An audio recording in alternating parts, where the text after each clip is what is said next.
Hey everybody, how's it going? Sun will shine all here, coming to you with thoughts for the weekend for this Friday, April 27th, 2012. I apologize, last week, as some of you know, or you may not know, whatever the case may be. Last week I was out of town. I was back in Philadelphia, so just didn't have really the time or the way, or I guess there's always a way, but just didn't have the time to do a thoughts for the weekend while I was out traveling.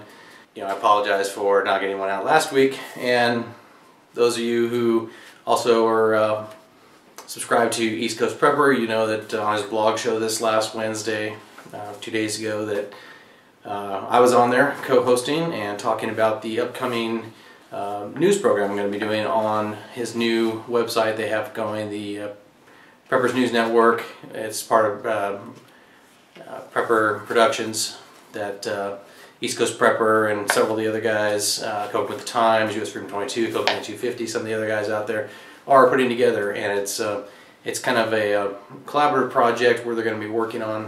One of the things you may know is the What If the series and some other things. So I've been asked to help out there, and I'm gladly willing to help out my friends, with their project, and hopefully we can, get this going a little more further out there than just my little humble little channel. So anyway, let's get started with the news, shall we? This week, as with most weeks, I usually lead off with jobless claims. Usually every week jobless claims, except for next Friday, because the first Friday of the new month we'll have the unemployment report. So jobless claims continue to go up. I was doing a little chart and looking at it, and I've noticed that, I've always talked about here the last few weeks about how the number they report is always based on the revision to the prior week, and the revision of the prior week always seems like it's higher. So I started looking at it and went back, I only went back into December of this last year and then rolled forward, and even though it's amazing how they take the numbers and we see these reported drops in unemployment claims, when you actually, and then the following week they always give you another drop based on a revision of the prior week. So they always come out with their headline as jobless claims down X amount, thousands of claims. Then if you look at it, it's based on revision of the prior week. So I went back and looked at it, and it turns out that every single week since December 15th, which is as far back as I went, who knows, it probably goes further, the prior week revision has always been up. It's never been down. The prior week revision has always been at least 2,000, but upwards of 16,000 increase from what was actually reported that week. So like this week, or let's start with last week. Last week they reported 386,000 people filed unemployment claims. This week they reported 388,000 people filed a claim. Now you would look at that and say, okay, that's a 2,000 claim increase from the prior week. But the way they reported was, this week was 388,000, a decrease of 1,000. So you're like, wait a second. If they reported 386 last week and it's 388 this week, that's an increase of 2,000, not a decrease of 1,000. Well, it is if you go and increase or revise last week's report, which nobody cares about last week's report, but we're going to go back and revise last week up, and then we can reduce this week's again. So it's a game they've been playing all along. In other economic news, it looks like Greece is not out of the woods yet. They've been bailed out twice. We've heard all these horror stories that, if Greece goes down, the entire euro goes down. If the euro goes down, the US goes down. It's this vicious circle. In case you don't realize it, it's all going down anyway. It's all going to collapse financially, okay? What you have to realize is whether it's Greece, Ireland, Portugal, Spain, it doesn't really matter, because we're all in the same crap pot, all right? We've all spent beyond our means, and I'm saying this as countries, not as individuals. There's a lot of us out there who have it, a lot of us who have, but speaking of governments, every government out there has pretty much spent beyond their means, and they're looking to be bailed out by somebody. The problem is, there's not enough people to bail out everybody. You have the IMF asking the U.S. for more money to put into the fund to help bail out these others, and they're reasoning is that the U.S. should do this because if these countries, if the Eurozone goes down, the U.S. is going to go down. And it's like, to me, it's like, you know what? Can't at all. No more. No more for anybody. Not the Greece, not the Italians, not the Spanish, the Portuguese, nobody. And that even means not the U.S. If the economy starts to tank again, I mean, the people that say we're out of the recession, I don't know, crazy if you ask me, but when we start to go down officially, you know, they'll blame it on whatever, but you know, this has been coming a long time in the works. You know, you can't have deficits of $1.5 trillion every year for 4 years and expect things to turn around and get better. I'm sorry, Obama, it doesn't work that way.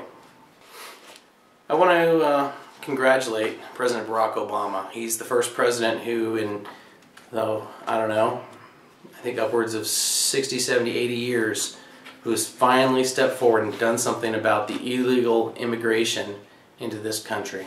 It's been reported in the last week here that for the first time since the Great Depression, Mexican immigrants are becoming immigrants. In other words, they're deciding to go the opposite direction. They're becoming from illegal I immigrants to legal E immigrants.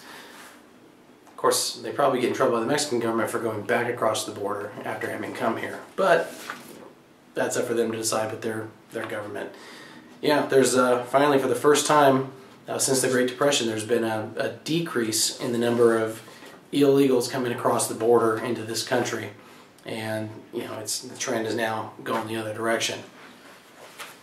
And a lot of that has to do with the fact that there's just, the jobs are drying up. Even the low-paying jobs are drying up, and the benefits are getting harder to get as more pressure is put on state and federal leaders to crack down on illegal immigrants, especially because the states like in California just don't have the money to keep paying the massive amounts of money to help fund sanctuary cities and so forth to help pay for these illegals to be here.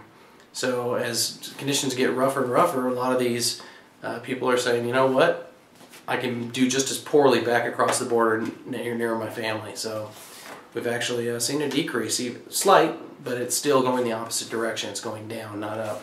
So that's the first time that's happened. I want to thank President Obama for taking the economy long enough to finally force immigration to start getting solved. Speaking of Obama, this is not a thank you. This is more of a, wow, can this guy screw up anymore? There was a call, they were talking about changing the rules, having the Department of Labor come out and change the work rules on farms. A little background, I grew up on a farm. I grew up in Northern California on a farm. We had cattle, we had sheep, we had orchards, vineyards, and I had to work a lot of hours as a kid growing up. I spent all my breaks, my weekends, during my summertime, in the fall, you know, working around the ranch, doing all kinds of different chores, you know, from cutting the cattle to you know, herding the sheep and shearing them and all kinds of things that, according to the rule that was drawn up and asked to be implemented, would have made it illegal because it would have made it too dangerous for children, anyone under the age of 18. As you can imagine, a lot of people like myself were really ticked off about this and what this meant to the family farm out there, that a lifelong tradition of family members working together to run the family farm just to scratch out a living, you know, would have been under the federal gaze and a huge overstep of, I think, their right to interfere with public property and what the family chooses to do. A lot of people spoke out, a lot of people started getting really angry about this, and a day later the Obama administration changed their mind and said, we're not going to implement this rule. As long as this president's in office, we won't implement the rule. But be cautious, because that does not mean that they won't implement the rule under another administration or further down the line. So you can't trust these people, departments of labor, commerce, education, you name it. I don't trust them, you shouldn't trust them either, and it's about time we get rid of them. The next president's going to have to do that. So I read an interesting article on Wednesday regarding George Zimmerman, and this was put out by Reuters or Reuters or Reuters, I think is how they say it. I've heard the commercials for it. And anyway, Reuters came out and they did a story prelude to a shooting, George Zimmerman. And it goes through the background of George Zimmerman and all the events that led up in his personal life and in the community that led up to the Trayvon Martin shooting. And it really, I think, lays out a different narrative than what has been done in the media in relation to George Zimmerman and who he was and what led him to act the way he did and end up taking the life of Trayvon Martin. I still believe, and I will say it again, I still firmly believe that he needs to be charged with at least either voluntary or involuntary manslaughter. As far as murder too, that was a horrible charge to bring because it's going to get thrown out. I really believe he's going to be not charged with, murder in the second degree murder. There's no way. Not with the evidence that's out there now, things that are being shown and talked about. At least there's enough doubt there that there's no way they're going to get a conviction for murder.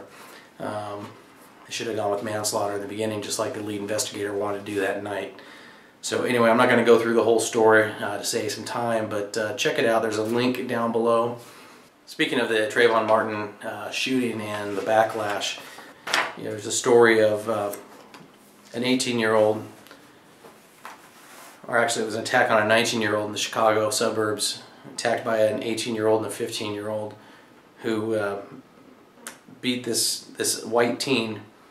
And the reason that they gave to police when they were arrested for nearly beating this white teen to death was that they were angry over the Trayvon Martin shooting. There's nobody to blame for that. I can't even blame these two black teens that did this to the white teen, because I don't blame them. I blame mainstream media. I blame Al Sharpton and Jesse Jackson Jr. and those who are out there spewing their racial hatred and their division in this country. We've done so much to move on, to be healed in this country from the racial tensions, and these people refuse to let it go, and they just want to bring it up over and over and over and just spewing their messages of hate.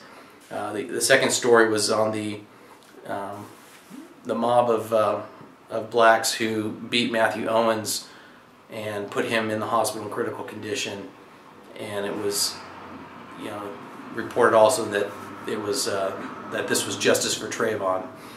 So you could argue pretty well in a court of law, I think, with that this was racially motivated, and that's a hate crime. Will it be prosecuted? Probably not. Our Justice Department only seems to be interested in prosecuting white on black crime and not black on white crime. So anyway, that's all I have for this week. I'm going to be starting this next Tuesday, I believe it is, doing a weekly news program on the Preparedness Network and Prepper Productions, and still working out the details. I'll throw up a video probably Sunday or Monday talking about where to actually find that video. It's not going to be on my channel probably. I don't intend to put those on my channel. It's solely work that I'm doing for those guys over at Prepper Productions, and I'll have links and a little information on that as well, and you can catch it there. Anyway, that's all I'm going to do to selflessly plug that. Video of the week is attached below as well. You'll find it very curious, about, if I wanted to destroy America. So that's all I've got. Remember to, take care of things around your house, take care of your family, your loved ones, your neighbors. Those are who's going to be important to you in case anything ever does happen. And remember, you can catch me on Twitter as well. Trying to get that going, trying to get it out of, keep that going and keep it interesting and fresh. But it's just another way that I've decided, just put information out there. And 'cause it's hard to keep up with things during the week with life and everything. So, take it easy this weekend. Please remember to comment, do a video response, or anything else if you find any of these stories interesting, or you want to add some of your own information or your own point of view on it. Feel free. I'll gladly accept. And y'all take it easy this weekend. SOS out.